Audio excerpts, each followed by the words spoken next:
J'ai senti quand je le vois, mon cœur, il dit tuc, tuc, tuc, tuc, tuc, tuc. Et j'ai envie de le voir tous les 5 minutes. Et lui aussi, c'est pareil. Il était amoureux de nous. On est à Casablanca à la fin des années 60. Fatima est une adolescente coquette, née d'un père yéménite et d'une mère marocaine. Elle vit une intense relation platonique avec son voisin. Il habite l'immeuble d'en face et elle ne lui a jamais parlé. Autour de ses 17 ans, Fatima décide de partir en France pour subvenir aux besoins de sa famille. Elle s'installe à Marseille où elle rencontre son mari. Fatima nous livre ici un témoignage précieux, celui de la vie amoureuse d'une jeune femme, débrouillarde et un peu rebelle, arrivée en France dans les années 70, sans parler un mot de français. Mon enfance, au début, avec un père étranger qui est venu au Maroc du Yémen. Ma mère, c'est une femme au foyer, elle n'a jamais travaillé. Et mon père, il travaillait dans les bateaux, il était navigateur, il partait pour 6 mois, 1 an, on ne le voit pas. On ne parlait pas beaucoup du mariage, on n'arrive pas à parler aux parents de ça. Ça veut dire même pour nos règles et tout, on ne savait pas. On ne savait pas qu'est-ce que c'est. J'ai 12 ans, 13 ans, quand j'ai eu mes règles, je trouvais que c'était bizarre. J'étais à l'école avec une petite culotte, je m'asseoir comme ça. Tout d'un coup, je voyais ma copine en face, elle me dit regarde, regarde, regarde. Et je sortis, je commence à pleurer, avec mes habits tout pleins derrière et tout. Et j'ai caché pour ma mère, pour pas lui dire. Je croyais que j'étais une maladie ou quelque chose. C'est que les copines qui m'expliquaient comment je vais faire. Parce que nous, c'était un tabou de parler de nos parents de ça. On ne peut pas parler de ça. À 16 ans, il y a un voisin qui n'habite pas, ils ont nous on habite. Tu connais comme les maisons dans les bleds. Et lui, il était à mon âge. Dans l'appartement où on habitait, on n'a que 2 chambres. On a un salon où ma mère, mon père, ils dormaient. Et nous, on a une chambre où on a un lit. Et cette lit, on dormait toutes les 3 sœurs. Et cette fenêtre, elle regardait sur où ils habitent eux. Parce que les maisons, c'était comme ça. Presque tu habites chez lui. Hein. Quand tu parles, les autres, ils t'écoutent. Et t'attends. Quand mes sœurs, ils dormaient à côté de moi, de temps en temps, je vais ouvrir la fenêtre pour le voir si lui aussi il regarde par la fenêtre. Ben, tellement que je le vois, j'ai tombé amoureuse de lui. Je m'habille bien, je me maquille, je commence à me maquiller, je crois 15 ans, 16 ans. Et je sortis dehors pour que lui, qu'il me suive.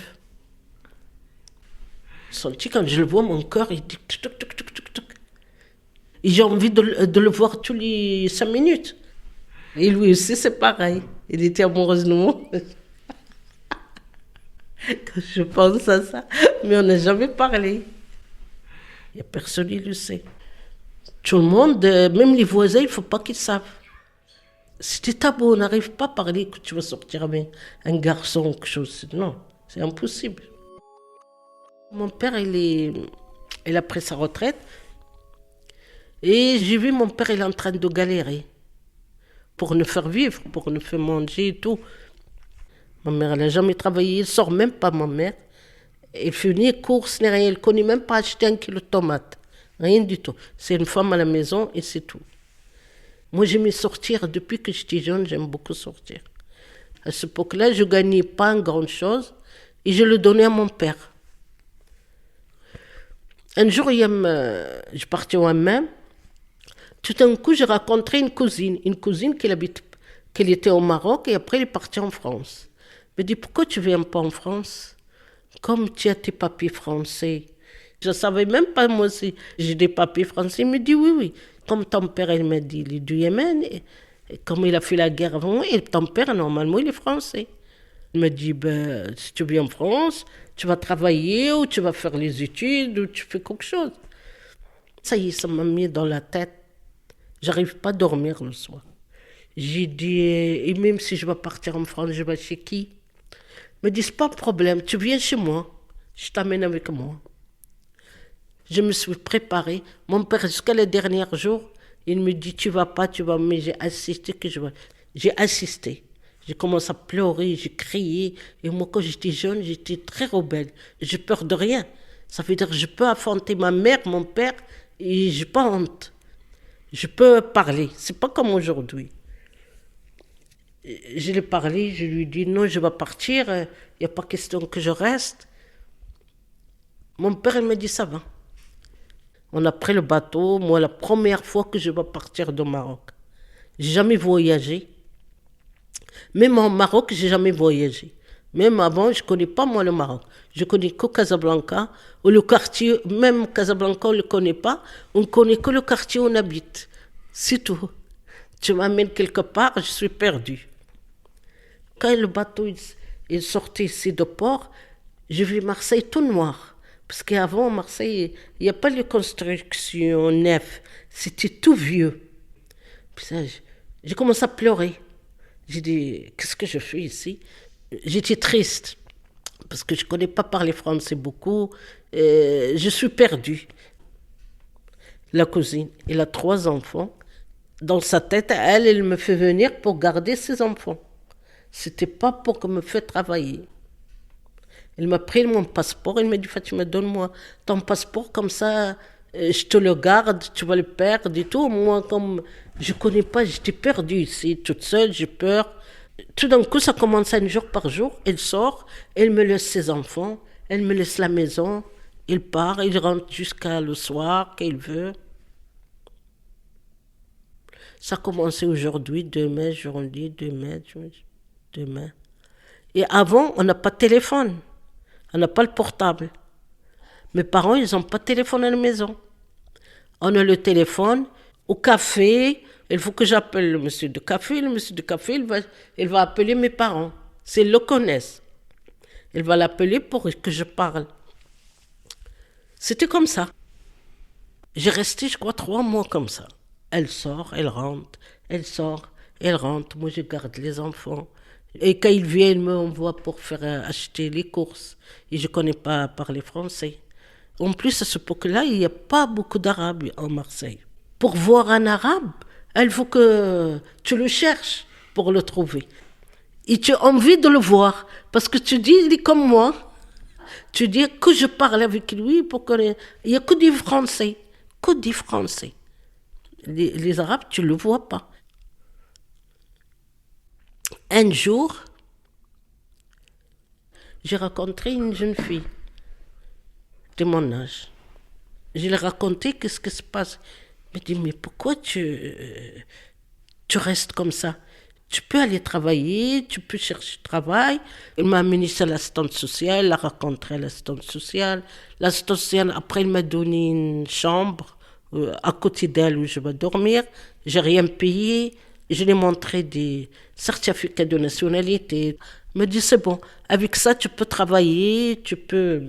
Qu'est-ce qu'elle m'a cherché? Elle m'a cherché dans le truc de nettoyage. Honnête, elle s'appelle. Ils viennent me chercher à 3 heures du matin. On va aller travailler dans les banques, dans la sécurité sociale. J'ai commencé un peu à mettre un peu d'argent sur moi. Les femmes qui travaillent avec moi, quand ils parlent français, je commence... Il m'explique, je lui dis qu'est-ce que c'est ça, il me dit voilà, qu'est-ce que c'est, comment tu parles. Ça y est, j'ai commencé à faire des amis. J'ai resté 6 mois comme ça, travailler toute seule. Un jour, je vais acheter un gâteau. Mon mari, celui-là que je me marie maintenant avec lui, il travaillait dans cette pâtisserie. J'arrive pas à dire les gâteaux à la femme, qu'est-ce que je voulais. Je les mets comme ça à la main. Elle me dit, ça se voit, tu n'es pas d'ici. J'ai dit, non, je venais de Maroc. Ah, elle me dit, voilà, non, une Marocaine qui travaille avec nous. Lui, il m'a regardé comme ça. Il me dit, tu venais d'où? Je dis, de Casablanca. Il me dit, moi aussi. C'est tout. Mais attends, j'étais très belle, j'étais mince, je te dis pas, je t'amène un jour ma photo. J'ai la coupe, je copie, j'aimais beaucoup maquiller. J'achetais que la marque. Et j'étais une jeune fille que j'aime beaucoup habiller, regarder dans la glace. Tu me trouves toujours comme ça, me regarder. Tout le temps. Toujours quand je sors, il faut que je sois bien. J'aime bien m'habiller. J'en ai des petits boutons ici, j'en ai des boutons, tu as vu les boutons de jeune fille, j'en ai plein ici et tout. J'ai parti, j'ai acheté les produits, j'ai acheté les trucs pour que je veux plus que j'en ai des boutons dans le visage, j'aime pas.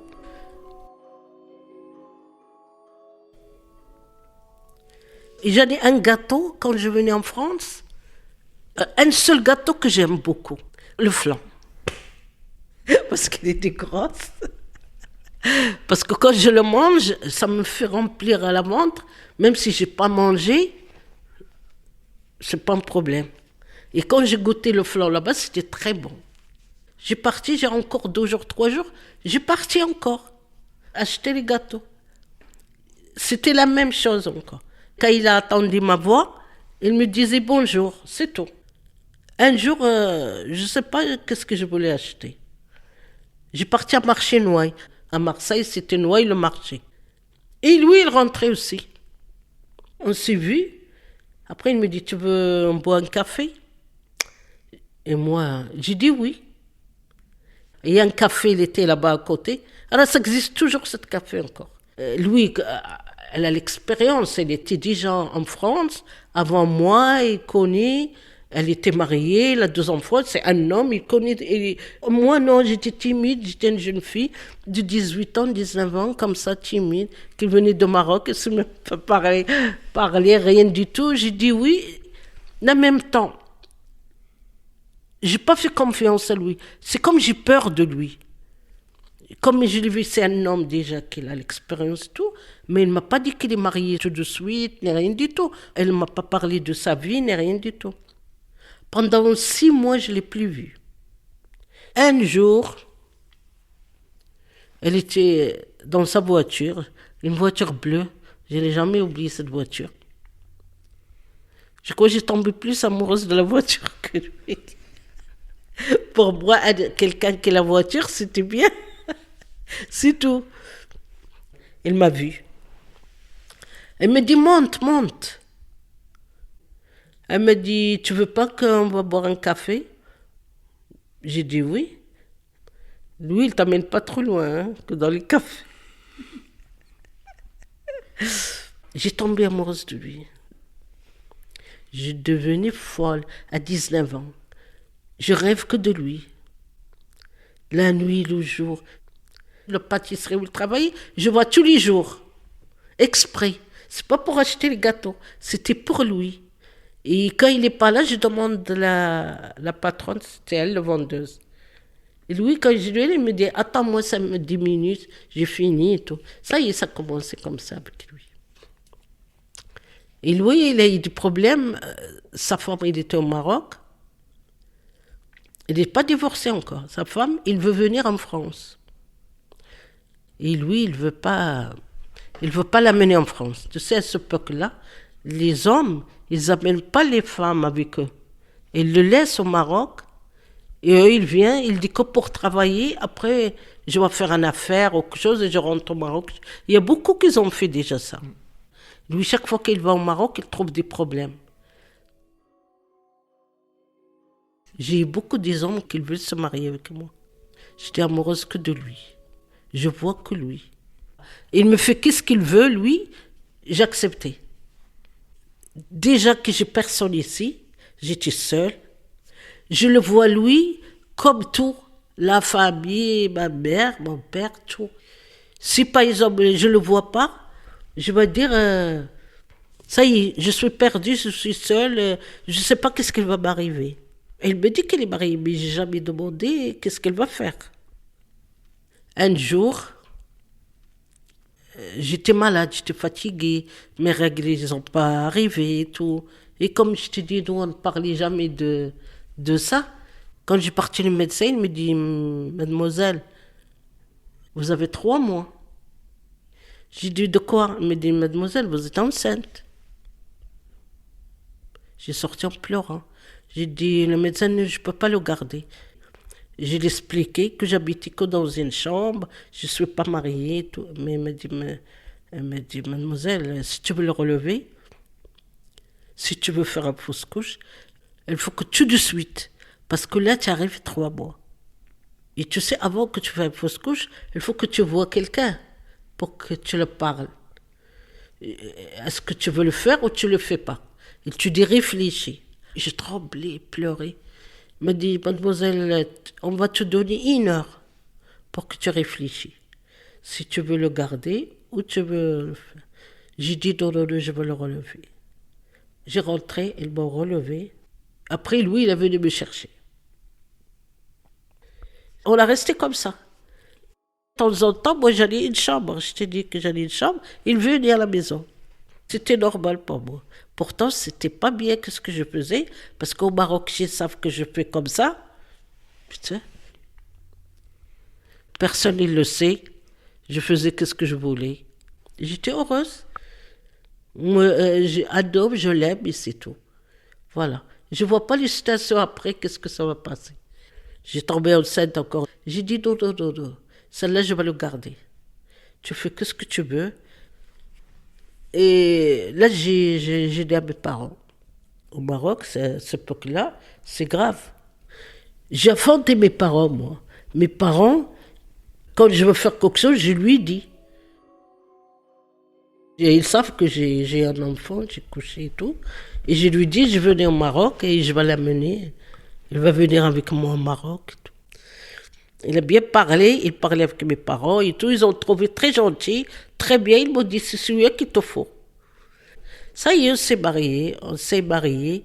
Je ne me suis pas mariée au Maroc, je me suis mariée ici, à la Pairie. Mais il y a beaucoup de voisins là-bas, ils parlaient.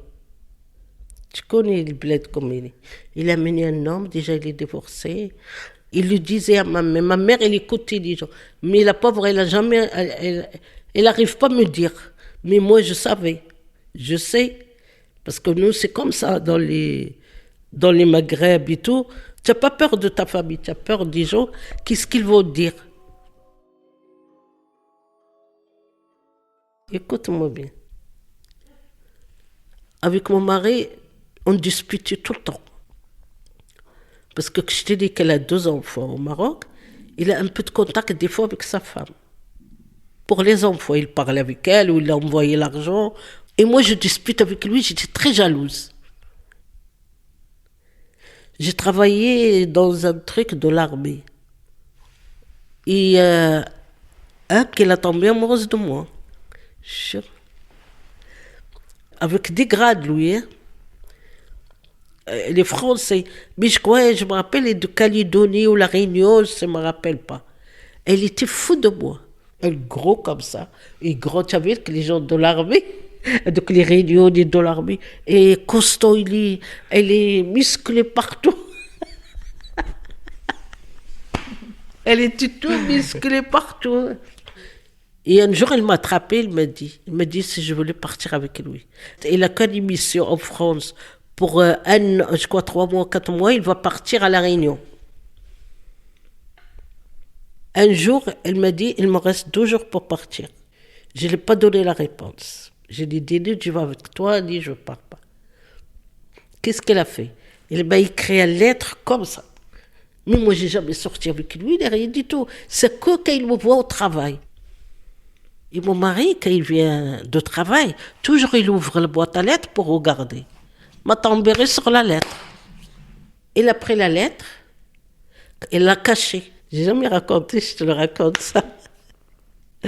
Il a écrit à la main. Et grande comme ça. Tu pars avec moi, je te fais ça. Vraiment, il me dit des mots.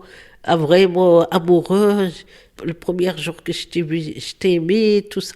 Et comme mon mari ne sait pas lire, moi, mon mari, il a fait lire par quelqu'un d'autre. Et moi, je ne savais rien du tout. Un jour, j'ai rentre de travail. Il me regardait bizarrement, lui. Et il commence à me dire, il me lançait des mots. Il me disait, de toute façon, moi, les femmes, j'ai jamais eu confiance. Moi, j'ai dit, pourquoi? Les hommes aussi, il n'y a pas de confiance.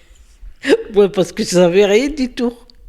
Il commence à me dire, comme ça, je dispute avec lui. Après, il me sort la lettre. Comme ça, il me fait. Je veux savoir de la lettre, elle vient d'où? J'ai dit, je ne sais pas. Mais après s'arranger et tout, j'ai jamais parti. Je suis toujours là. Sinon, tu vas me trouver à La Réunion là-bas. C'est pas Calédonie, La Réunion, je connais pas. Avant, je connais pas les pays comme ça. Mais je crois qu'il m'a dit Calédonie ou La Réunion, il va y aller. J'ai pas regretté la vérité. Parce que je crois que j'étais pas très amoureuse parce que c'était lui qui est le plus. J'ai dit, si je pars avec lui, ça marchait pas. Comment je vais faire? Je vais rester dans un pays là-bas que je connais personne. Et j'ai jamais tombé amoureuse de personne comme mon mari. J'ai jamais. Sauf, je te l'ai dit, le premier jeune, quand j'étais au Maroc, qu'il habitait en face de nous, c'est tout. Vous venez d'écouter un épisode de Comment on s'aime, une série documentaire produite par Clam, réalisée et montée par Yasmine Selami et moi-même, Yoram Meloul. Le graphisme, lui, est créé par Inès Osni. Pour en savoir plus sur le projet, suivez-nous via les réseaux sociaux Instagram et Facebook. Le nom de la page, c'est @clam.fr.